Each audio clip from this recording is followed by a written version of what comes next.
Welcome back. Today I want to talk about probably the most famous phono cartridge manufacturer in the world, and it is of course Ortofon. And I will be talking about the history of the company, and then later on I'm going to talk about the 10 cartridges that I chose to audition and try out with my good friend Peter Jan. And I will be giving you the feedback per cartridge and some little tips and tricks about selecting an Ortofon cartridge and whether it might be for you or not. And obviously at the end we'll have a little conclusion. If you want to go straight to the cartridge analysis, then go into the description below, and there you'll see all the chapters laid out and you can go to a specific cartridge. And don't forget, we will upload the sound samples of each of the cartridges that were recorded straight out of the back of the PH1000 from Gold Note. We record it straight onto my recording device, and they're uploaded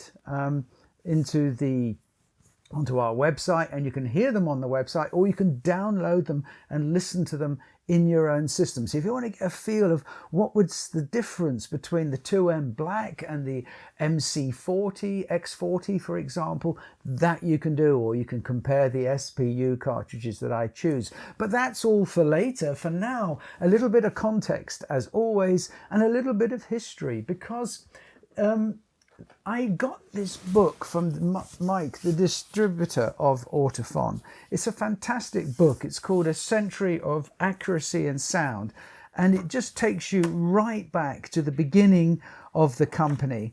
And I just thought it might be interesting if I share with you just a little bit of the history of the company.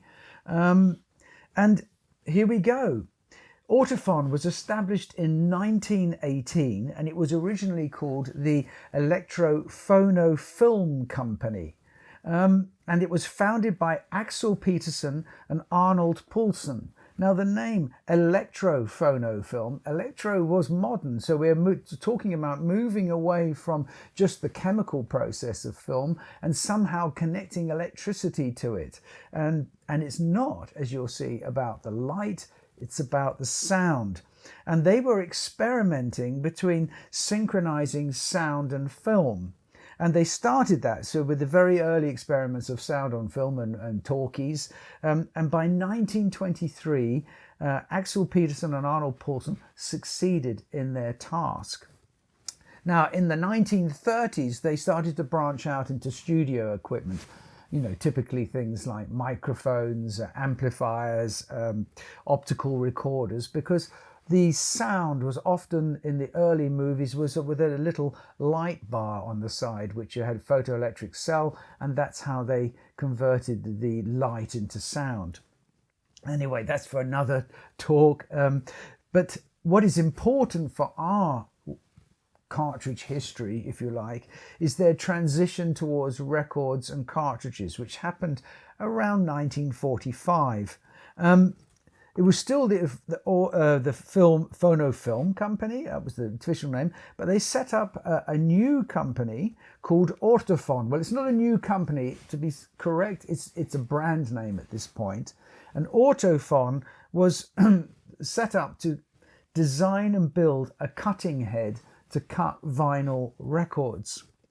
See, the big challenge was with the shellac records, the frequency range was not that big, and they had already foreseen that shellac would get replaced with some kind of vinyl and micro groove. So they started looking at a new cutting head which could handle from 5 Hertz right up to 14,000 Hertz, which in those days was considered extremely high.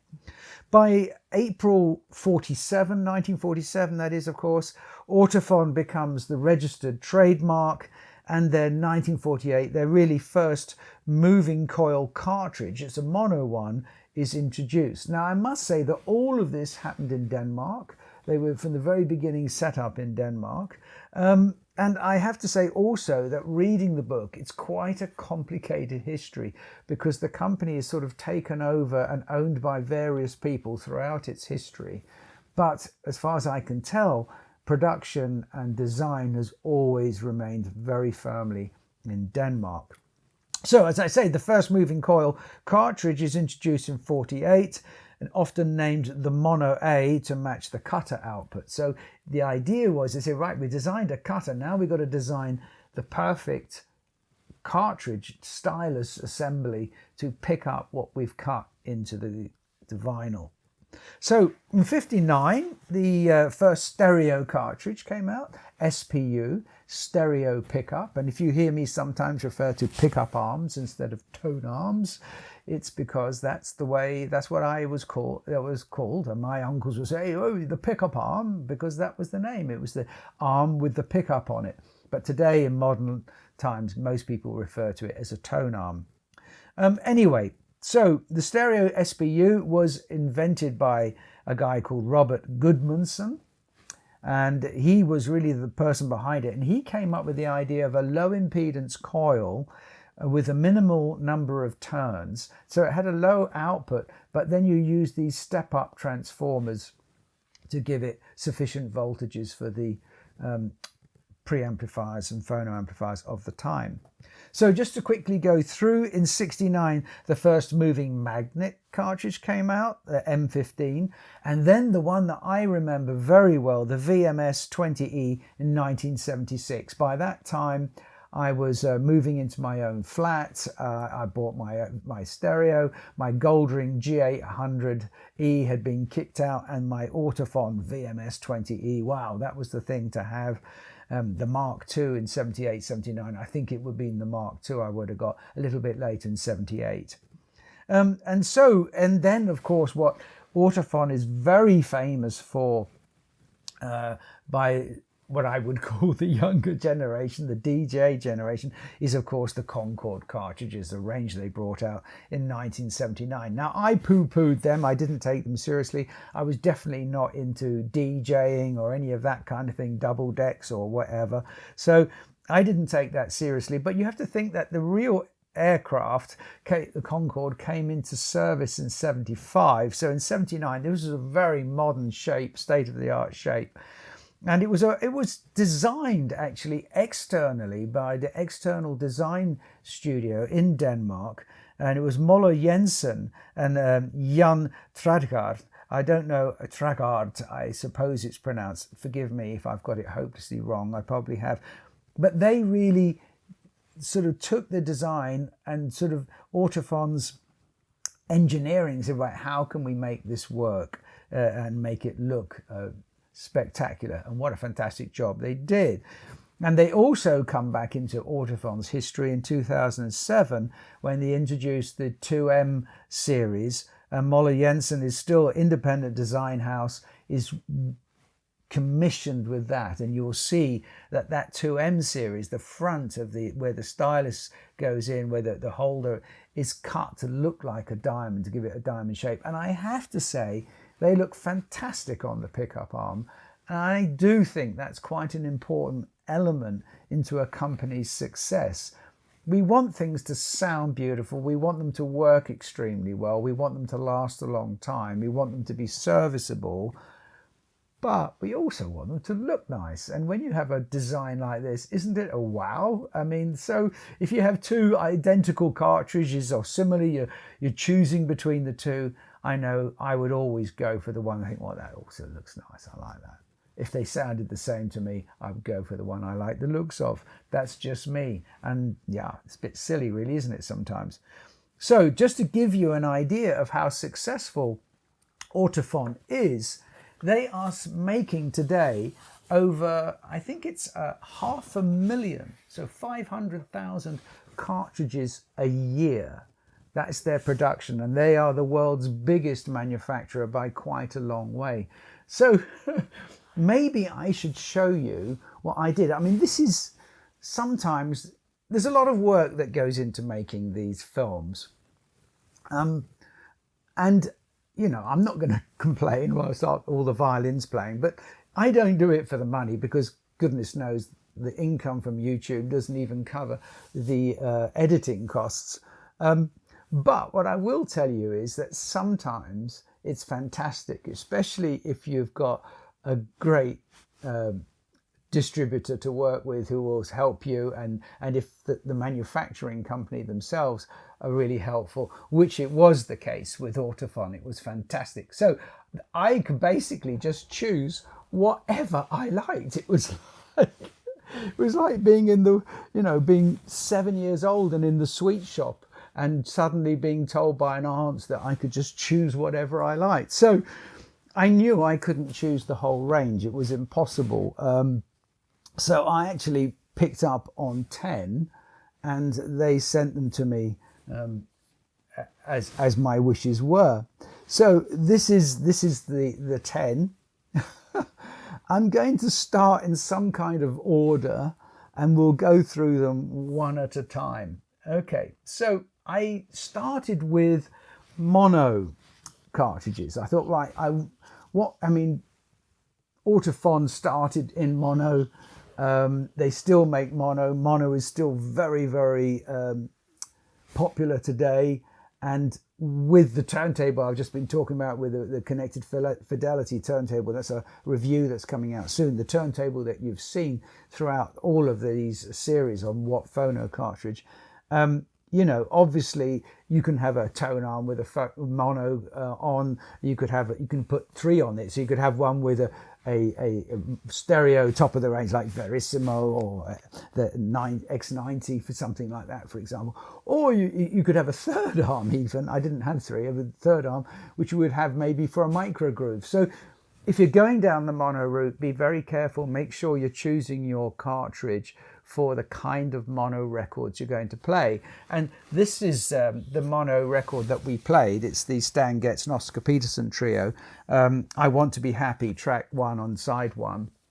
And this is the album that I used. And you can actually go to, as I say, the website, and you can download the sound samples. I did actually also try out the Beatles' Please Please Me, because it's such an incredible recording. I didn't use that one for the sound excuse me, comparison, because, well, we didn't use it on the previous cartridges. So let's kick off. A little glass of water always helps. Well, we started off with their mono cartridge. Is it this one? Yeah, the 2M mono. And it's got a 4 millivolt output, so it's moving magnet. It's €400, 399, but you can also buy it in its head shell, which I think is great. To receive a cartridge already set up in the head shell, €419 in the head shell. It has a nude Shibata stylus. It tracks at 1.5 grams, so it's quite a typical kind of cartridge for that. Usual 47 ohm load impedance, so it will work with really any phono stage. Its load capacitance is quite typical at 150 to 300 picofarads, and its compliance is 18 micro millimeters with a micronewton. So let me explain why I'm talking about the compliance, because it's really important. I haven't mentioned it up to now on the previous videos on Gold Note and Hannah and whatever, because by and large all of their cartridges are medium compliance, which means that they will be compatible with most modern day tone arms and record players. And it's important for this, because for Ortofon, this little 2M black mono is suitable for a medium compliant tone arm. So what does that mean? I've got a little chart here, so we'll just pop that up on the screen. If you see on the medium compliance, the orange square here, you see that typically the tone arm that it goes very well with would be a Technics SL1200 or the Riga RB330 or 3000 or the titanium. So that means the arm itself has a typical mass, effective mass of 10 to 20 grams. And the compliance, the amount that cantilever is moving, matches in balance with the mass of the arm. And that's important, because if you don't get that right, the bass can be a bit muddy, it can be a little bit undefined. You can get unpleasant resonant frequencies if there's a little warp in the record and you'll notice your cones starting to go like this. So the compliance between the stylus and the arm is very important. Now I'm going to talk in more detail on that in a video coming up soon, which will be about how to choose what cartridge, what are the criteria you need to make a good choice on phono cartridge, because goodness knows there's so many. But for now, just let's stick with the program and understand that we need to check that when we're dealing, especially with the Ortofon range, because they cover for so many circumstances. So we listened to the Stan Getz, and we loved this little mono cartridge. We thought it was very, very good. We thought it had everything that we would like it to have. Now, the important thing is the size of the stylus meant it was designed for modern micro groove mono records, and so that's the type of records that we were using. So it was a very, very good fit.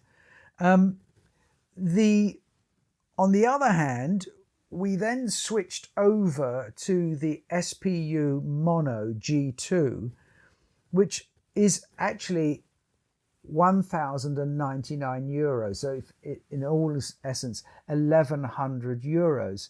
Now the SPU obviously fits straight onto the tone arm, and it sets up, so you don't have to worry about the alignment, because actually there's a rule that if the stylus should be 52 millimeters in front of the back ring of the rubber washer going into most tone arms, most S-shaped tone arms and most tone arms, that is the magic, and it should be offset. And if you have that, then actually you can just plug this cartridge in. You don't have to worry anything about alignment, but you do have to worry about setting it up, because whereas this little guy weighs 7.2 grams, obviously not in its box, the SPUs, well, they are a lot heavier. These guys weigh 28 grams. So you do have to be careful when you're setting up one of these little cartridges. I love them. I just think they're so great. I guess it's some kind of nostalgia is the word I'm thinking of. It's coming up with the word in Flemish all the time. And this is the little mono, and it's got mono on the front. It's really dinky, actually.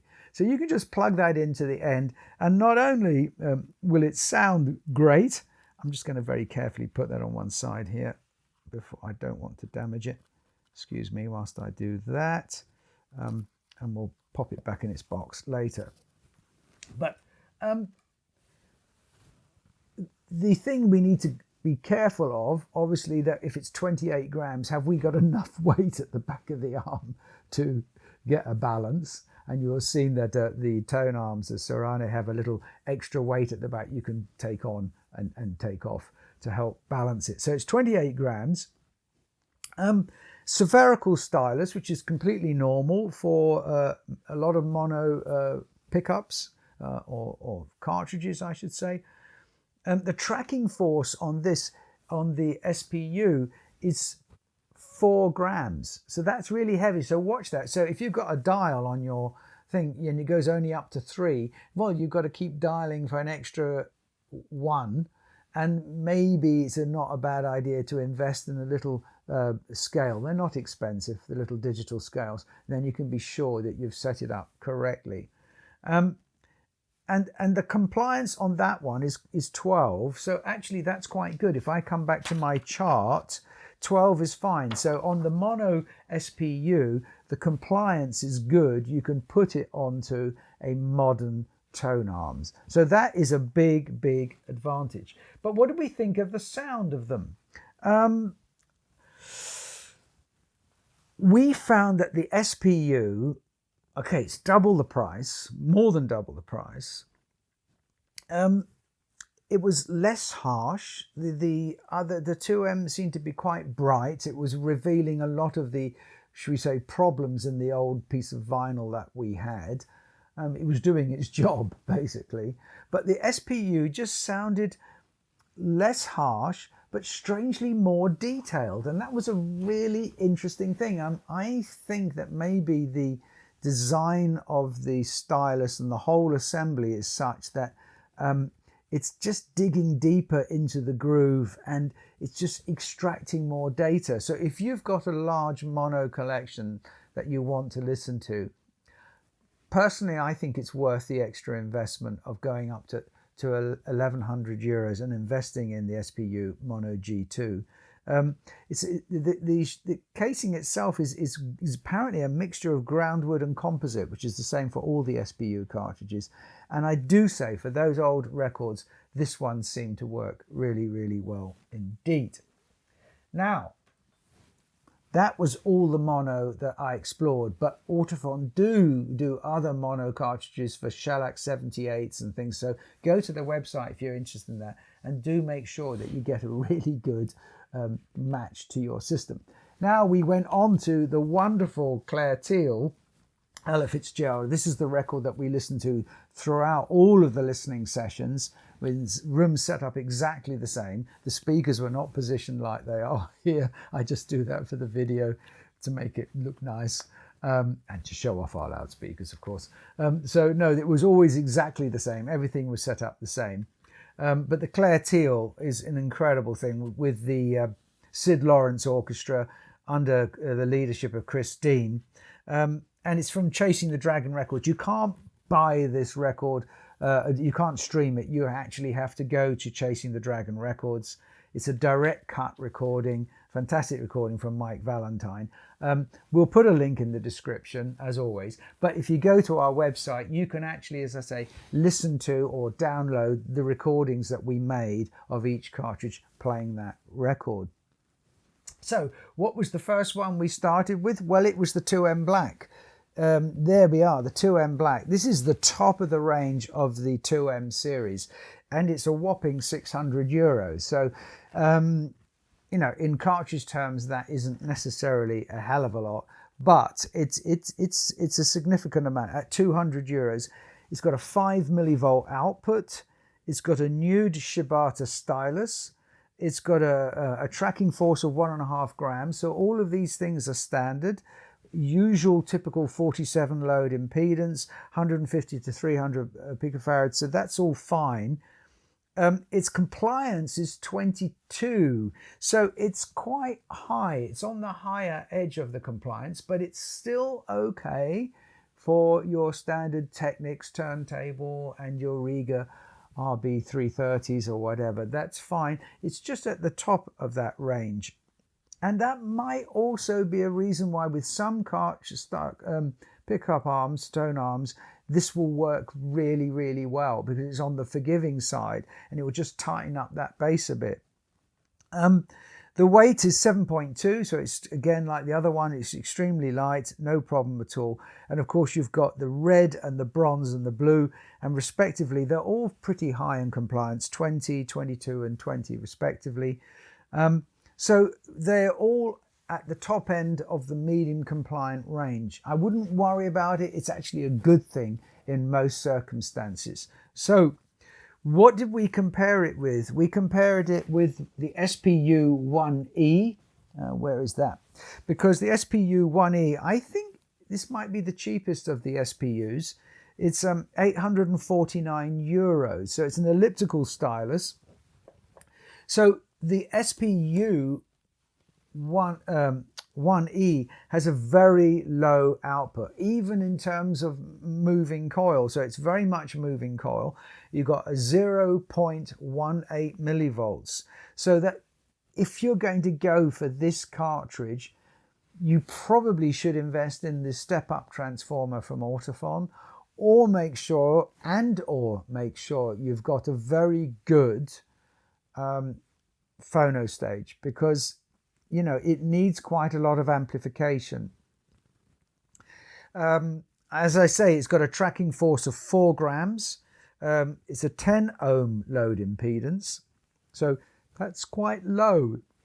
It's not your standard 100 or 400 or 1000. It's 10 ohms. So you need to check, does your phonostage have a 10 ohm matching?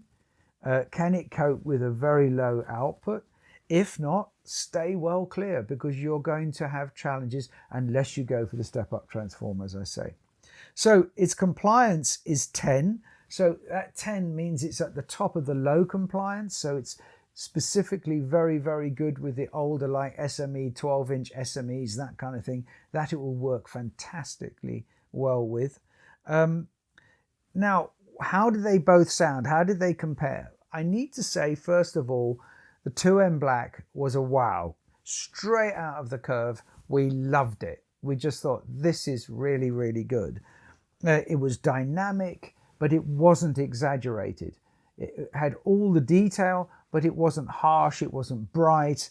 It was really good. If we closed our eyes and were comparing with others, we would have thought we were listening to a good quality moving coil cartridge, or I'm sure of it, because we actually kept playing it during the evening comparing, and we just thought, you know what, 600 euros, that is a really good high-end cartridge. And let's be fair, all of this series I've been dealing with have been for the high-end market, meaning that people who are really serious about getting the absolute maximum out of their vinyl, and not, should we say, just for sort of just hobbyists who just want to play a bit of vinyl, listen to a bit of music, don't have a very expensive system, and maybe more for background. So no, I'm focusing on really, I want something really, really good. What should I buy? Now, the SPU, on the other hand, was, well, I can't say it was disappointing, because it sounded great with the Claire Teal track, because the Claire Teal is a sort of an old sort of jazz classic number. So it was very relaxing, it was very warm. It had a lovely sound stage. I mean, it was nicely laid out. The vocals, Claire's voice was fantastic. But the bass was, well, I think the word we used was woolly, meaning it wasn't really crisp, detailed and defined. And this is something that Thomas Tan of Thomas and Stereo, he doesn't necessarily always like a super crisp, detailed bass. He sometimes likes that. And if you're into what I call the English sound, which is typically, you know, your Spender loudspeakers or your Wharfdales, leek sandwiches. I mean, the certain sound that some of these loudspeakers had, the Harbuths, all of those, then that cartridge gives you that kind of sound. So if you've got a completely different sounding loudspeakers and you want to somehow recreate that, well, this cartridge will do it really, really well. So yeah, of the two, for the Claire Teal track, I've got you under my skin. I mean, I think, yeah, the SPU worked really, really well, but if I could only keep one of the two, it would definitely be the 2M Black, because this one really performed extraordinarily well. And in my last video, as I say, the next video coming up, talking about which cartridge to go for, I will be bringing the 2M back into the conversation a little bit, because it was so damn good. Right, now we need to move on to the next ones up, which were, of course, the MCX, is that the app? The MC X40 versus the SPU Classic G. Now, sorry, I've got into a little bit of a muddle there, as you could see. So the MC X40, here it is, this little guy here. Lovely, lovely look, actually, when it's on the cartridge, when it's on the tone arm, rather, it looks really, really nice. It's got the little diamond pattern on the front. And it's very reasonably priced. It's, well, for some people, it's 999, so effectively it's 1,000 euros for a moving coil cartridge, and it's got a 0.4 millivolt output. So for a moving coil cartridge, that's quite a good output. It's not like the Hana high output ones, no, but it's 0.4, which means it's a nice amount of energy to supply to your phonostage to ensure that it doesn't have to work too damn hard, and your noises shouldn't be an issue with this one. It's got a nude Shibata stylus, it's got a boron cantilever, and this is important because you will see later on that the boron makes a big difference over the 2M black. Its tracking force is 2 grams, so it needs a little bit more than the 2M. Its compliance is 15, so it's right at microns per millinewton. It's right in the middle of the range for medium compliance, so it's bang down the middle. And this can also be one reason why it's a very good performer with modern tone arms. It's got pure silver coils wound inside. I'll show you a little picture of the way that's wound. Very, very impressive. It has a honeycomb structured stainless steel frame, which is really impressive. It goes down in the middle, and that's to make it very, very stiff. And it weighs 8.6 grams, so it's slightly heavier than the 2Ms, but that isn't a problem for balancing out. And one of the things you should know about Ortofon is the extent they go to, because when they were designing cartridges, I think even back in the 70s and 80s, they were disappointed with the consistency of some of the rubber that they were getting in and some of the compounds used for the damping. We were talking about the compliance and the damping to make sure that it sits still. Well, they decided to develop their own compounds where they could control, design and make in-house exactly what they wanted for their cartridges, and that's what they did. So they actually have their own production. I'd love to go and see it one day. It must be fascinating. So for the MX series, MC X series, I should say, that's what is used throughout that series. Now, my friend Peter Jan, he's a really cool cat, and I really, really like him, and he's got a great sense of humor.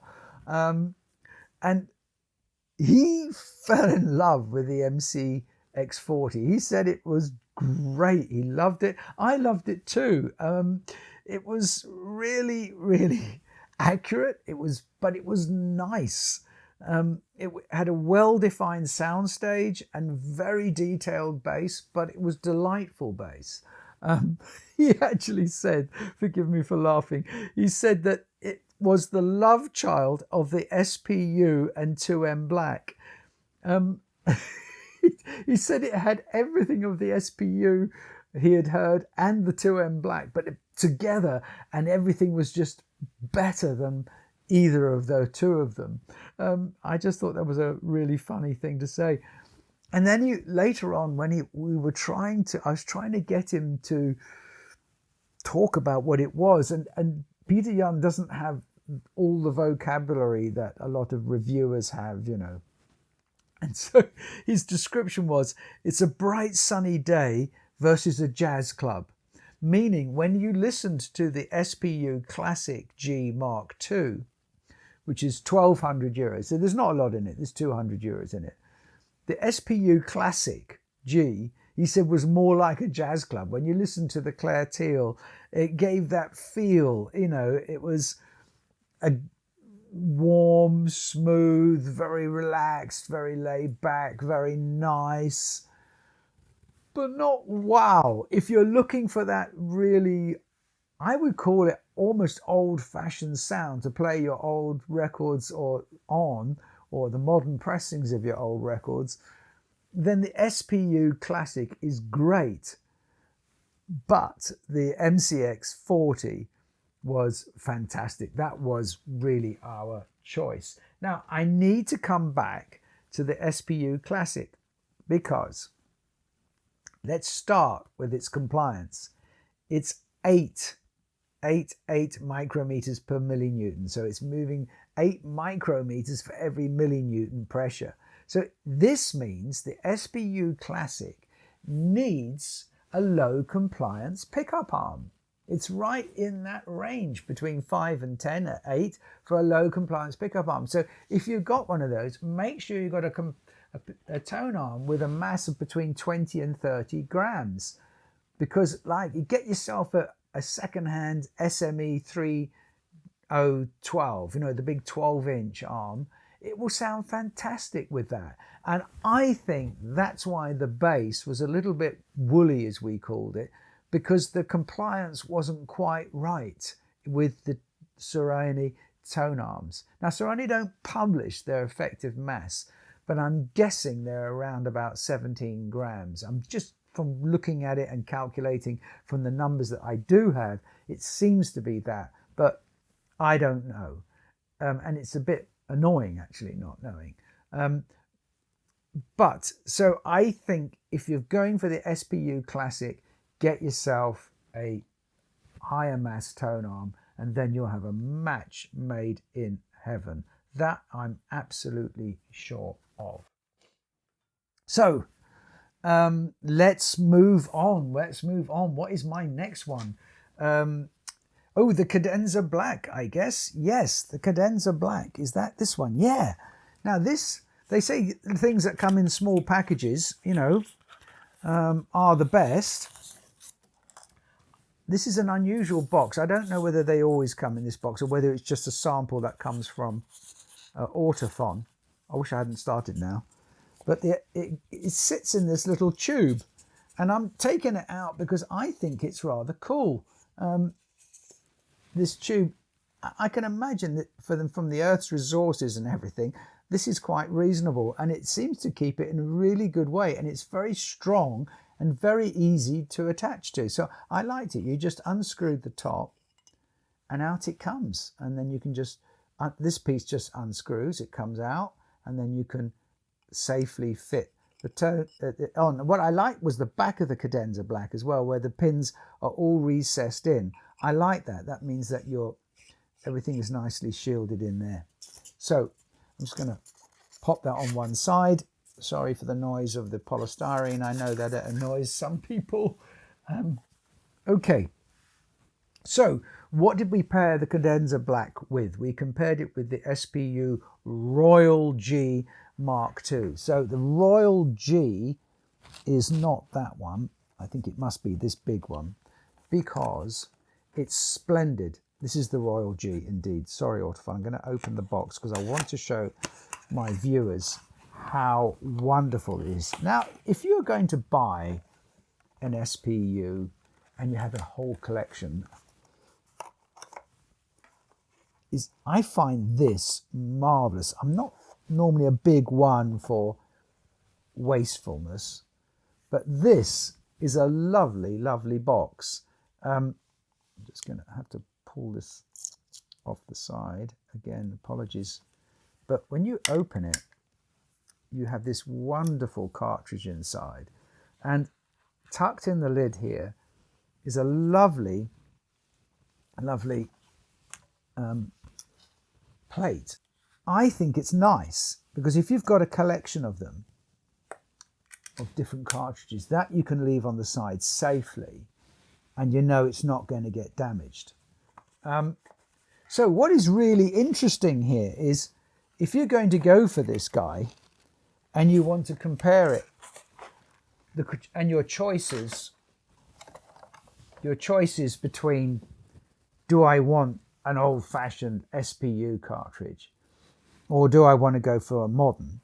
Well, it's an interesting thing because the Cadenza Black is 2,999. So in all effectiveness, it's 3,000 euros. So we're into the serious money side of things now. And the SPU Royal is 2,600. So it's just 300 euros. The Cadenza Black is more expensive. So let's just quickly go through some of the differences. The Cadenza Black puts out an output of 0.33 millivolts, and the Royal puts out 0.2. Again, it's a little bit quieter, so you need to make sure you've got a very, very good phonostage or a step-up transformer.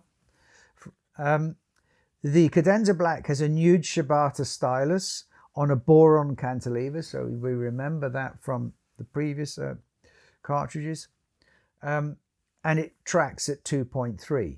The Royal, on the other hand, wants to track at 3, and it has 100 ohm load impedance, so that's good. The SPU Royal has a standard impedance loading. That's really handy. But again, the SPU has this very low compliance of 8. So you need to put it on a tone arm with a reasonable or serious amount of mass in order to get the whole thing to work at its optimum amount. Put it on the SME 3012, 12-inch, and I think you'll be fine. There must be others, so please put other suggestions in for those arms. So the SPU Royal is, 1,400 euros more than the SPU Classic. And for us, we love the Royal, we love the way it worked, but it is quite a lot more. And I think we didn't get the best out of it because of the matching with the tone arm. The way that I think, well, it was a Peter Young who described it as a full-bodied Merlot. When you heard it, it was just everything that the Classic was doing, but more. And I think it's a very, very nice cartridge to have in the collection, especially if you've got two turntables or two tone arms, and you can just swap from one to the other for your real, like your jazz records and stuff. You just swap over to a suitable tone arm with the Royal. I think it would be lovely to have. The Cadenza Black, on the other hand, was really a step up from what we had before, but it was only small. It wasn't massive. It wasn't that, you went from the MC X40 to the Cadenza and it was like, wow, and the sky opened. No, it wasn't. It was actually, for us in our room on that day, nice, and it was a nice step up, but it wasn't big. So this is showing me that the law of diminishing returns is entering around the 1,000 euros, because the step up from the Classic SPU to the Royal, step up from here, we're now going incremental steps. And it's understandable because we're pushing the envelope.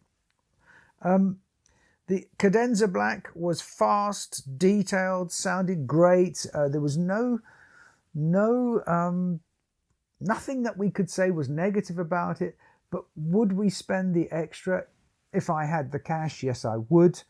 But if I had any doubts, excuse me, the MC X40 performed really, really well. So Cadenza Black goes with any modern tone arm, any modern system. SPU Royal, to get the best out of it, find a really, really good match. Now that leaves, of course, the Ultimate 2, the the MC90X and the Verisimo. These are the two that were left. These were the two I chose. I didn't go for the diamond because the Verisimo at 7,000 euros I thought was really the maximum amount I wanted to cover, because especially with the turntable and tone arms that I'd chosen, I didn't really think that going beyond 7,000 would be sensible for the setup and everything that we have set here. Anyway, maybe I was wrong, and maybe I'll come back to the diamond one day. But anyway, the MCX90, which is part of what they call the exclusive range, is 5,000 euros. They say it's a limited edition on the website, so I don't know why you would bring something out that sounds as good as this does, because it does sound good, and then call it limited edition. It doesn't make any sense to me. Anyway, but that's what they say. It's a moving coil with a 0.2 millivolt, so watch out. It's a little bit low. It's the Ortofon Replicant 100, which is basically the name that they gave for the stylus that directly copies the cutting machine they had. And I didn't say about the cutting machine that in its day, the Ortofon cutting machine was considered the absolute best, more than the Neumann and the others for sound quality, but it wasn't that reliable. So, and they didn't have engineers all over the world ready to maintain the cutting machines. So it was considered the best, but in some countries it wasn't used as much as others. Anyway, I digress. So this Ortofon Replicant is what you'll find in the exclusive range, the 90X. What else can I say? Yeah, the tracking force is 2.3, so it's quite high. It has a 10 ohm load impedance, is more than, so make sure that your phonostage can go down to 10 ohms, so at least you can try between 10 and 100 to see where you think it sits nicely in your setup. Channel separation was the highest I'd seen so far at 28 dB, so it means that there's 28 decibels difference, separation between the two channels, which isn't in digital terms very high at all, but in vinyl terms I think that's pushing the envelope to its limit there. So it's performed very well for your left and right separation. There is a neodymium magnet, which is typical in the high-end cartridges, and it has what they call a chromium wire, which is gold-plated copper wire. The body's made of stainless steel, and its compliance is 11, so it's at the bottom end of the medium compliance chart. So probably would work really well with a 12-inch SME, slightly higher mass tone arms, but will still work with the more modern tone arms of the day. But watch out for that. Check. It's 9.5 grams high. We loved this cartridge. We loved it. I mean, we ended up playing the whole record, and we just enjoyed it so much we just didn't stop listening. So for me, this was a great cartridge, and I liked it very, very much. I think to me it had a very similar feel to the Affilion 2. Now, Effetta 2, sorry. I didn't take the Effetta 2 off and put it on the other tone arm because I didn't want to risk damaging it, and this is precious. And the Naya for me is a kind of Ferrari. Everything is perfectly set up, so I left it alone. But I got this very nice detailed music. All the detail was there. Great soundstage. Never sounded harsh. Never sounded aggressive. Yeah, Peter Jan and I, we loved it. So what happens if you then go up another 2,000 euros to a whopping 7,000 euros? Well, you get the same output with the Verisimo, 0.2 millivolts. It's the same stylus as far as I can see. Tracking force is needed to be a little bit higher. Again, it's a more than 10 ohm impedance. So the whole thing is more or less the same. The chromium wire, which they have, is the same. But the body on this one is titanium.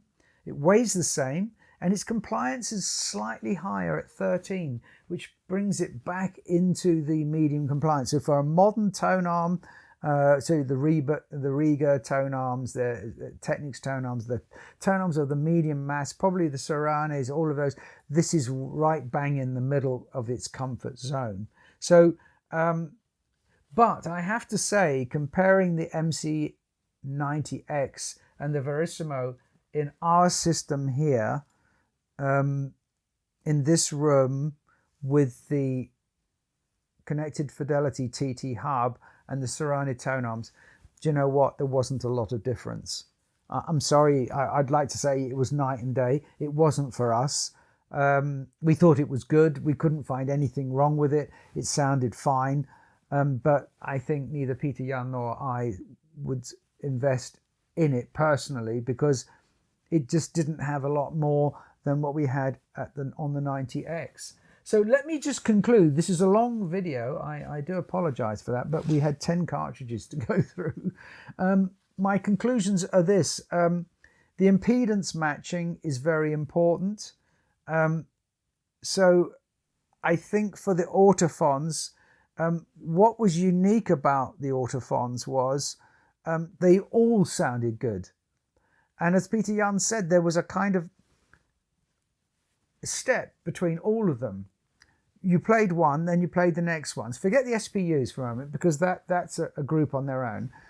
You played one, and then you went up a level, and you could hear that you'd gone up a level, and you went up another level, and you could hear another. And none of them felt out of place. It was almost like you could buy any one of them, and you wouldn't be disappointed. They were actually way better than I remembered. So my youthful days in Ortofon, this has been a fantastic exercise for me. So they all sounded good. And the SPUs, when you went from one to the better ones, again, that followed the suit, but they all had a similar tonality and character. So that's what I really liked about Ortofon. If you like the tonality of the, should we say, the X40, you're going to love the 90X and so forth, or the Cadenza. There was none which stood out as being sort of not quite fitting in the family. And I would just say that the 2M Black was excellent value at $5.99. It was really, it reminded me very much of the Riga ND7, which had the same kind of construction as their moving coil, and how well it performed against a €5,000 cartridge. So I think the 2M Black is really good in that respect. But the overall winner had to be the X40 for me in terms of value in that range. But the 90X was amazing. So I think I just want to thank Mike Valentine again for letting us use his music. Don't forget, we've got all the sound samples of all of these cartridges. You want to hear how they sounded? You can just play them through your system and you'll get a very good idea. There are lots more makes like Audio Technica, Grado and all that lot. Hopefully I'll come to them one day, but this is the end of the series on cartridges. I do want to thank Mark at Transtel. That Mark is the distributor for Ortofon. And I want to thank Madge at Ortofon as well. He was great. They were both really, really good at helping me out and making sure that I got everything I needed when I needed. So thank you very much indeed. I hope you found this interesting. If you have been, thank you for watching, and I'll see you in the next video. But until then, enjoy the music.